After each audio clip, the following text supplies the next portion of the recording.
बघा इथं question number 2 मधला जो ए दिलेला आहे बघा, इथं तुम्हाला काय करायचं आहे, फक्त 3 अटेम्प्ट करायचे आहे. तुम्हाला 4 क्वेश्चन दिलेले आहे. ठीक आहे, हा पूर्ण क्वेश्चन इनडेफिनाइट इंटिग्रेशनचा आहे. तर मग इथं इक्वेशन इव्हॅल्युएट हे दिलेलं आहे बघा, evaluate integration of tan inverse of x raise to 3 upon 1 plus x raise to 2 dx.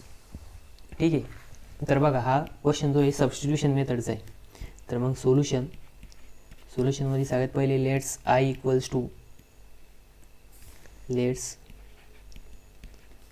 Is equals to integration ब्रॅकेटमध्ये दिलेले tan inverse of x raise to 3 upon 1 plus x raise to 2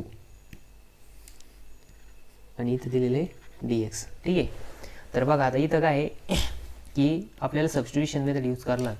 आपण जर t equals to tan inverse of x put केलं आणि त्याचा जर derivative घेतला तर 1/1 प्लस एक्स स्क्वेअर येतं, कारण की टॅन इनवर्स ऑफ एक्सचा डेरिव्हेटिव्ह काय तो 1 प्लस एक्स स्क्वेअर येतं. ठीक आहे, तर मग आपण काय करू आता इथं पुट इथं लिहायचं बाय युजिंग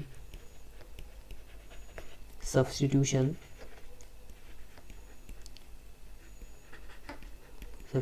मेथड. ठीक आहे, मग इथं लिहायचं पुट टी इज इक्वल्स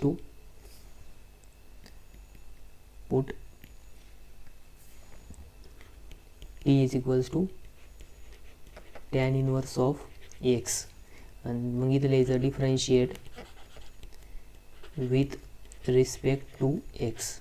मग इथं काय येणार dt अपॉन dx या साईडला आणि इकडच्या बाजूला काय येणार d by dx of tan inverse of x येणार. मग टॅन इनवर्स ऑफ एक्सचा डेरिव्हेटिव्ह काय येतो, तर बघा इथं येतं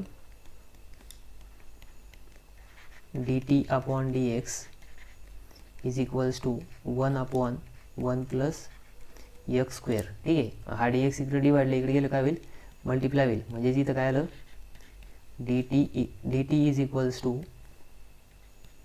1/1 प्लस एक्स स्क्वेअर हा dx. ठीक आहे, मग आता काय करायचं इक्वेशन याला वाटलं तर इक्वेशन 1 नाव द्या. काय नाव द्यायचं इक्वेशन 1. मग हे सगळं काय करायचं इक्वेशन 1 मध्ये पुट करायचं. मग इथलं यायचं putting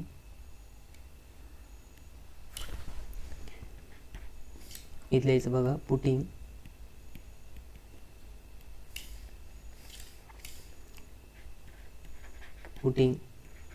t is equals to tan inverse of x and dt equals to 1/1 plus x square dx in equation 1. ठीक आहे, मग आता इक्वेशन 1 काय होणार I is equals to integration of ब्रॅकेटमध्ये आता टॅन इनवर्स ऑफ एक्सच्या जागेवरती काय येणार टॅन इनवर्स ऑफ एक्सच्या जागेवरती येणार आहे टी म्हणजेच टी रेज टू 3 आणि 1/1 प्लस बघा हा 1/1 प्लस एक्स. बघा हे जे दिसतं आहे कोणतं हा म्हणजे हा dx आणि हा 1/1 प्लस एक्स स्क्वेअर dx म्हणजेच काय आपल्याकडं dt आहे. ठीक आहे, हे काय dt आहे, तो काय dt. मग बघा आता आपल्याला इंटिग्रेशन सिंपल झालं. आपण इथं काय करू शकतो एक्स रेज टू एनचं फॉर्म्युला अप्लाय करू शकतो. एक्स रेज टू एनचं फॉर्म्युला काय X raise to N dx is equals to X raise to N plus 1/n plus 1 plus C.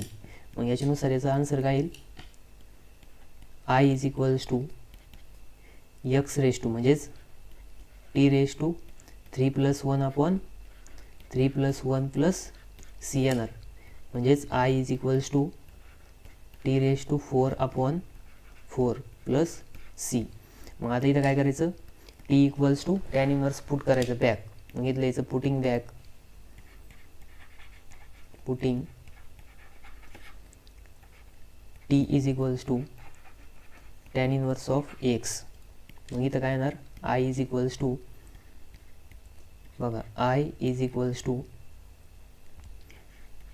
Tan inverse of x raise to 4/4 4 plus c. ठीक आहे, हे काय आलं आपलं फायनल आन्सर आलं. बघा हा प्रॉब्लेम होता सबस्टिट्यूशन मेथडने सॉल्व्ह करायचं 4 मार्कासाठी. तर इथं आपण सबस्टिट्यूशन काय यूज केलं तर tan inverse of x use केलं तर, कारण की का टॅन इनवर्स ऑफ एक्सचा डेरिव्हेटिव्ह होतो 1/1 प्लस एक्स स्क्वेअर. म्हणजे हा जो दिलेला होता डेरिव्हेटिव्ह दिला होता आणि हे फंक्शन दिलेलं होतं. ठीक आहे, मग आपण याच्यानुसार याचं सॉल्व्ह केलं आणि आपल्याला इथं काय भेटलं